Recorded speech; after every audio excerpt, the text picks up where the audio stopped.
6% হচ্ছে প্লাস্টিক এবং 2020 সালে সেটা বাড়িয়েছে 646 টন, অর্থাৎ 3.5 গুণ বেড়ে গেছে।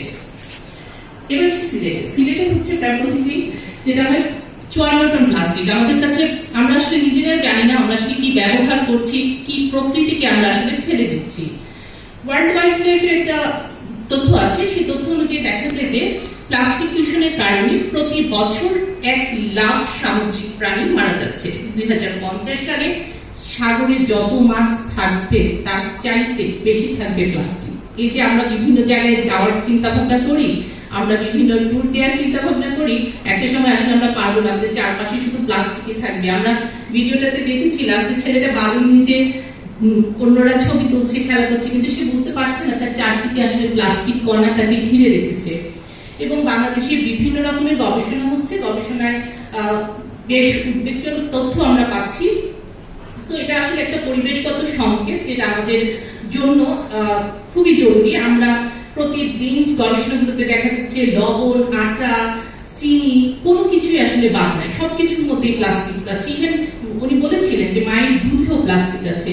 হ্যাঁ, কারণ হচ্ছে মা যখন যে মাছটা খাচ্ছে কিংবা যে খাবারটা খাচ্ছে তিনি তার শরীরে যাচ্ছে, সেখান থেকে বাচ্চার শরীরে যাচ্ছে। এইভাবে প্লাস্টিক আসলে প্রতিনিয়ত আমাদেরকে গ্রাস করে নিচ্ছে। আমরা দেখেছিলাম যে টুথপেস্ট, শ্যাম্পু, প্রত্যেকটা চায়ের দোকান, সব জায়গায় আসলে প্লাস্টিক। সেখানে একটা গবেষণায় দেখা যাচ্ছে যে কিভাবে 83.6% লোকই আসলে সিঙ্গেল ইউজ প্লাস্টিকের উপর নির্ভরশীল হয়ে পড়েছে। এবং 250 মিলিলিটারের যে ছোট প্লাস্টিক বোতলগুলো সেগুলো খুব বেশি পরিমাণ আসলে ইউজ করা হয়, কিন্তু আমরা জানি না যে এগুলোর আসলে ভয়াবহতা কতটুকু। এবং এই সিঙ্গেল ইউজ প্লাস্টিকের ক্ষেত্রে বন্ধ করার জন্য বর্তমান সরকার একটি পদক্ষেপ নিয়েছে। ওনারা 17টা গাইডলাইন করে দিয়েছে যে এই 17টা আসলে পণ্য হচ্ছে সিঙ্গেল ইউজ প্লাস্টিক, সেগুলোকে প্রজ্ঞাপন আকারে 28 আগস্ট 2024 তারিখে সরকার কর্তৃক জারি করা হয়েছে। এবং সেখানে আছে যে স্ট্র, আমরা দেখা যায় কি করি বিভিন্ন রকমের ফান্টা এগুলো খাই, তারপর পানি খাই, সেখানে কিন্তু ছোট ছোট স্ট্র নিয়ে থাকে, তাই না? সেই স্ট্র গুলো থাকে।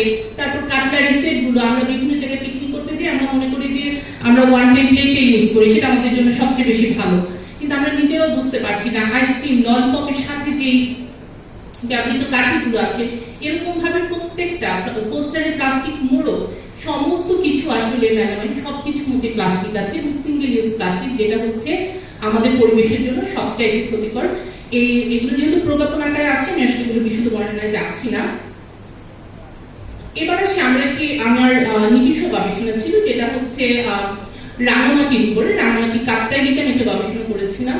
সেখানে আমরা মোটামুটি হচ্ছে 50টার মতো soil sample, soil water sample collect করেছিলাম। সেখানে আমরা বিভিন্ন রকমের প্লাস্টিক পেয়েছি। আমরা জানি যে এখন আমাদের চিটং হিল ট্রেকস গুলো, ইভেন সিলেটও প্রচুর পরিমাণ টুরিস্টরা আসছে, তাই না? আমরা একটু ভ্যাকেশন পাইলে মনে করি যে আমরা আসলে চলে যাই। হ্যাঁ, তখন আমরা সেখানে যে আমরা বুঝি না যে আমরা যাচ্ছি আমাদের নিজেদের প্লেজার ট্রিপের জন্য, নিজেদের আনন্দের জন্য, কিন্তু আসলে আমরা পরিবেশকে কোথায় রেখে যাচ্ছি সেই জিনিসটা আমরা জানি না। তো আমরা সেখানে এই ধরনের ফোম, ফ্র্যাগমেন্ট, বিভিন্ন জিনিস থেকে আসলে এগুলো পেয়েছি। এবং সবচেয়ে বেশি কালো রঙের প্লাস্টিকের বিভিন্ন কালার থাকে, যে কালারগুলো দেখে আসলে এগুলো কতটা বিষাক্ত সেটা আইডেন্টিফাই করা যায়। আমরা সেখানে বেশ কালো রঙের প্লাস্টিক পেয়েছিলাম যেগুলো আসলে টায়ার থেকে আসে। তারপরে হচ্ছে যখন বিভিন্ন ফিশারম্যানরা যখন জাল ইউজ করে নেটিং থেকে আসে, এরকম ভাবে ফিশিং গিয়ার থেকে তো প্রচুর আসলে প্লাস্টিকের পরিমাণ পাওয়া গিয়েছিল। এবং আমরা একটা মডেল করেছিলাম বিআরএসি, সেখানে আমরা দেখেছি 6 ধরনের প্লাস্টিক টাইপস আছে। যেখানে লাল অংশটা আসলে যেটা হচ্ছে আরবান এরিয়া, অর্থাৎ রিসোর্ট গুলো যেখানে গড়ে উঠেছে, যেখানে পর্যটন হোটেল মোটেলগুলো গড়ে উঠেছে, ওই অংশগুলোতে এই প্লাস্টিক গুলোর পরিমাণগুলো অনেক বেশি।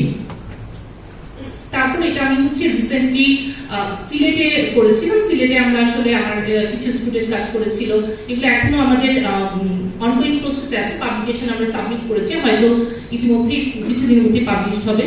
তো এখানে দেখা গেছে যে আমরা হাইওয়েতে নিয়েছিলাম, রানীবাড়ী মেডিকেল কলেজের সামনে নিয়েছিলাম, আমরা ইউনিভার্সিটি এরিয়াতে নিয়েছিলাম, তারপর হাজং রেসিডেন্সিয়াল এরিয়ায় নিয়েছিলাম। তো সেখানে দেখছিলাম যে আমাদের প্লাস্টিক্সের পরিমাণ, আমরা দেখেছি হসপিটাল, হাইওয়ে এইসব এরিয়াতে প্লাস্টিক্স গুলো খুব বেশি, যেখানে প্লাস্টিক্সের বিভিন্ন মাইক্রোস্কোপিক, আমি আগে বলেছি প্লাস্টিক্স কিন্তু খুব খালি চোখে দেখা যায় না, সেটাকে মাইক্রোস্কোপে দেখতে হয়। সেখানে আমরা দেখছি এবং দেখাচ্ছি কিছু কিছু জায়গায় কালো প্লাস্টিকটা, যেটা বলছি যে আমাদের ক্যান্সারের জন্য মাত্রায় ক্ষতিকর, সেটার পরিমাণটা অনেক বেশি পাওয়া যাচ্ছে। তাহলে আমাদের আসলে এখনই এই বিষয়গুলো নিয়ে চিন্তা ভাবনা করা উচিত। এবং এখন আসলে চিন্তা ভাবনা করলেও কি হবে, কারণ আমার মনে হয় এখন মোটামুটি সবাই এই ব্যাপারে সচেতন হয়ে পড়ছে, কিন্তু তারপরেও হচ্ছে আমাদের সচেতন কিন্তু আমরা আসলে করতে চাই না। এটা আমাদের হচ্ছে নিজেদের একটা বেসিক সমস্যা।